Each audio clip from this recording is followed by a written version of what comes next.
హిస్టరీలో ఇండియా అనేది ఎకనామికల్గా ఎంత స్ట్రాంగ్ ఉంటుందో ఒకే ఒక ఎగ్జాంపుల్ తో చెబుతా. అదేంటంటే అప్రాక్సిమేట్లీ 1200 బీసీలో అనుకుంటా శ్రీకృష్ణ దేవరాయలు వారి పరిపాలనలో మన భారతదేశం ఎంత పచ్చగా ఉందంటే భారతదేశంలో ఉన్న అన్ని రాష్ట్రాల ప్రజలు కూడా ఎటువంటి బాధలు కష్టాలు అయితే పడలేదు.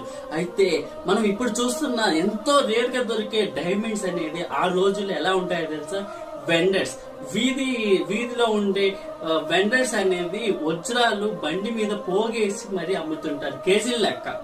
అటువంటి భారతదేశం కిలోలు బంగారం అనేది ఒక చిన్నపాటి వెండర్స్ అమ్ముతాం మనం చూసాం శ్రీకృష్ణ దేవరాయ పాలనలో.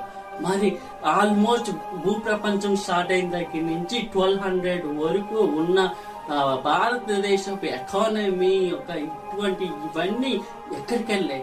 జస్ట్ ఈ 800 ఇయర్ లో ఎలా మాయమైపోయాయి? That is only one reason.